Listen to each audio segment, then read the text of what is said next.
जय श्री राधा कृष्ण भगवान जी की जय। वैशाख मास महत्म्य की मंदिर श्री बंसी वाले महात्मा यूट्यूब चैनल की ओर से हम आप सभी भक्तों का हार्दिक अभिनंदन करते हैं। आज हम आपको सुनाने जा रहे हैं वैशाख मास महत्म्य के 9वें अध्याय की परम पावन कथा, जो कि इस प्रकार है। उपरोक्त कथा सुनकर राजा मिथिलेश ने श्रुतिदेव ब्राह्मण से पूछा है कि हे महाराज, इक्ष्वाकु वंश के राजा ने जल और अन्न का दान नहीं किया, इसी से वह चातक और छिपकली की तथा साधु महात्माओं की सेवा न करने से गिद्ध की योनि में आया। परंतु आपने बतलाया कि वह 7 जन्म तक कुत्ते की योनि में आया। उसने केवल संत महात्माओं की सेवा नहीं की, सो उसका फल उनको ना मिलता। उसने किसी को कष्ट भी नहीं दिया, सो बिना कारण ही उसको कुत्ते की योनि क्यों मिली, इसका मुझे संशय है। कृपा करके आप मेरी शंका का समाधान कीजिए।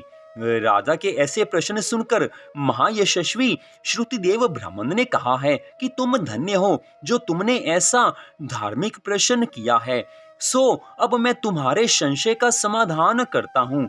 यह वार्ता भगवान शिव शंकर भोलेनाथ ने कैलाश पर्वत पर श्री पार्वती जी से कही थी। सब लोकों की रचना कर उनको परलोक और लोक 2 प्रकार की स्थिति बताई और इनकी स्थिति के निमित्त 3 भेद बताए। जल सेवा, अन्न सेवा और औषधि सेवा, यह तीनों लोक इस लोक की स्थिति के हेतु हैं, तथा साधु सेवा, श्री हरि विष्णु भगवान का पूजन और धर्म, यह तीनों पारलौकिक स्थिति के हेतु हैं। जैसे ऐहिक कर्म से धन संपत्ति आदि प्राप्त हो सकते हैं, वैसे ही पारलौकिक क्रियाएं कभी कभी दुख का कारण भी हो जाती हैं।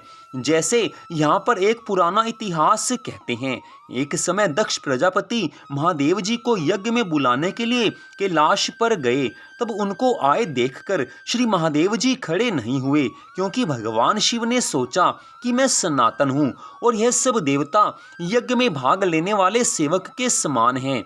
इसलिए स्वामी का सेवक के आने पर, पति का पत्नी के आने पर, गुरु का शिष्य के आने पर उठना आवश्यक नहीं है। यही सब शास्त्रों का मत है। जिसमें बल, दान, तप और शांति अधिक रहता है, वही गुरु है। जो स्वामी स्वयं अपने सेवकों के लिए उठते हैं, उनकी आयु, धन और यश तत्काल नष्ट हो जाता है। इसलिए यह मेरा प्रिय श्वसुर है। ऐसा विचार करके दक्ष प्रजापति की भलाई के लिए भगवान शिव नहीं उठे। यह देखकर दक्ष प्रजापति को अत्यंत क्रोध आ गया और उनके सामने ही उनकी निंदा करने लगा कि देखो, इस दरिद्री को बड़ा अहंकार हो गया है। इसका धन केवल एक बूढ़ा बैल, जिस पर केवल चर्म ही रह गया है, कपाल की हड्डी धारण करता है।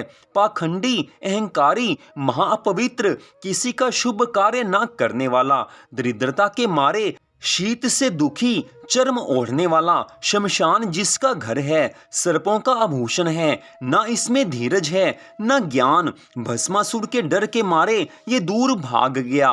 भूत प्रेत आदि का संग, इसके कुल का कुछ पता नहीं। दुरात्मा नारद ने ब्रह्मा जी से इसकी बढ़ाई की, जिससे मैंने अपनी कन्या सती का विवाह इसके साथ कर दिया।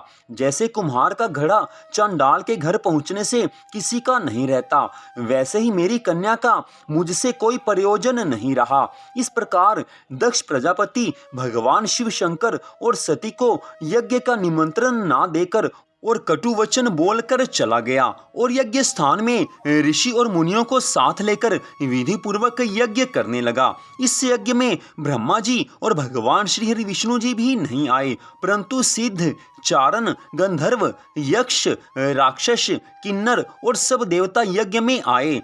सती को ये लालसा उत्पन्न हुई कि किसी प्रकार पिता के यज्ञ का उत्सव देखूं और अपने संबंधियों से मिलूं।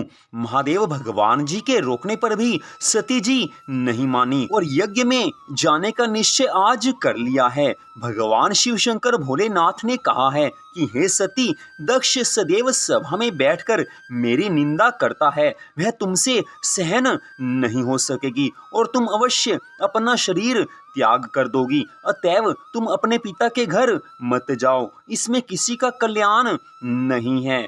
इस प्रकार समझाने पर भी सती नहीं मानी है और चुपचाप चल दी।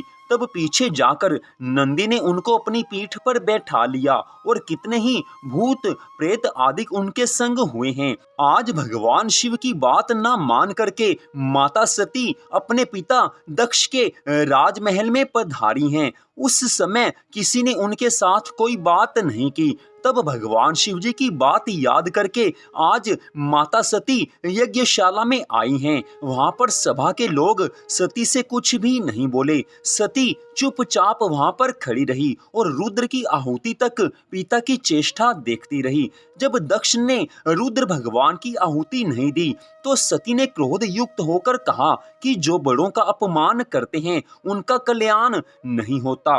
तुमने सारे जगत के रचयिता अविनाशी भगवान रुद्र की आहुति नहीं दी। यहाँ जितने ऋषि मुनि महात्मा एकत्रित हुए हैं इन्होंने तुमको सद्बुद्धि नहीं दी। ऐसा प्रतीत होता है कि विधाता तुम्हारे साथ इनके भी प्रतिकूल है। जब सती जी यह वचन कह रही थी तो पूषा देवता मुंह फाड़कर हंसने लगे और कर्महीन भृगु दाढ़ी और मूछ फड़काने लगा। दक्ष निंदा करने लगा। यह सब बातें देखकर सती को आज अत्यंत क्रोध हुआ है और वह अपने पति की निंदा सुनकर प्रायश्चित के रूप में सबके देखते देखते हवन कुंड में कूद पड़ी हैं। सती जी के गिरते ही चारों तरफ हाहाकार मच गया है। भगवान शिव जी के गण भागकर आज भगवान शिव शंकर भोलेनाथ के पास आए हैं और सारी कथा का उनसे वर्णन किया है। महादेव भगवान ने कालांतर रूप हो क्रोध से अपनी जटा उखाड़कर आज पृथ्वी में दे मारी है, जिससे बड़ा बलवान महाकाय वीरभद्र नाम का गण उत्पन्न हुआ है। तब भगवान शिव ने उसको आज्ञा दी है कि मेरे निंदक दक्ष का नाश कर दो, जिसके कारण सती को शरीर त्यागना पड़ा। आज दक्ष के उस यज्ञ का सर्वनाश कर दो। महादेव भगवान जी की आज्ञा को पाकर सहस्त्र भुजाओं वाला और यमराज के सदृश वह वीरभद्र यज्ञशाला में पहुंचा और देवता असुर मनुष्य आदि जो भी उस यज्ञ में उपस्थित थे सबको मारने लगा और भृगु की दाढ़ी मूछ उखाड़ दिए। जिसने जो अंग फड़काया था वीरभद्र ने उसका वही अंग उखाड़ कर फेंक दिया। दक्ष का सिर काटने लगा किंतु शुक्राचार्य मंत्र बल से उसकी रक्षा कर रहे थे। लेकिन भगवान शिव की कृपा से आज वीरभद्र ने दक्ष का सर काट डाला है और वापस कैलाश को लौटे हैं। जो मरने से बचे थे वे सब भागकर ब्रह्मा जी की शरण में आए हैं। ब्रह्मा जी उनको साथ लेकर कैलाश पर्वत पर भगवान शिव शंकर भोलेनाथ जी की शरण में आए हैं और वहां आकर अनेक प्रकार से समझा बुझाकर भगवान शिव जी को शांत कराया है। फिर महादेव जी को साथ लेकर यज्ञशाला में पहुंचे हैं। यज्ञ में जो मारे गए थे उनको जीवन दान दिया है और महादेव जी ने दक्ष के धड़ पर बकरे का सिर रख दिया, जिससे आज तक उनके उपासक दक्ष को उनकी प्रसन्नता के लिए बम बम बम करते हैं। भृगु जी के मुख पर बकरे की दाढ़ी लगा दी है, पूषा के दांत नहीं लगाए। उनसे कह दिया गया कि वह पीस कर खा लिया करेगा। इस प्रकार सबको अंग सहित किया गया और भगवान शिव शंकर भोलेनाथ जी की कृपा से दक्ष प्रजापति ने अपना यज्ञ संपूर्ण किया है। यज्ञ संपूर्ण होने पर सब देवता अपने अपने स्थान को चले गए हैं। भगवान ने दक्ष प्रजापति पर कृपा की है। दक्ष प्रजापति ने अनेक कटु वचन भगवान जी से कहे थे, लेकिन भगवान ने फिर भी आज दक्ष प्रजापति को क्षमा किया है। सती जी के शरीर को त्यागने का यद्यपि भगवान शिव शंकर भोलेनाथ जी के मन में बड़ा दुख था, लेकिन उन्होंने दक्ष प्रजापति को फिर भी क्षमा कर दिया, क्योंकि भगवान सबको क्षमा कर देते हैं। भगवान सब पर कृपा करते हैं। भगवान शिव शंकर भोलेनाथ जी को भोलेनाथ इसीलिए कहा जाता है क्योंकि वो भोले भाले हैं, अपने भक्तों पर अत्यधिक कृपा कर देते हैं। तो यहीं पर वैशाख मास महत्यम के 9वें अध्याय की कथा का विश्राम होता है। मंदिर शिव बंसी वाले महात्मा यूट्यूब चैनल की ओर से आज की इस कथा को सुनने के लिए आप सबका हार्दिक धन्यवाद।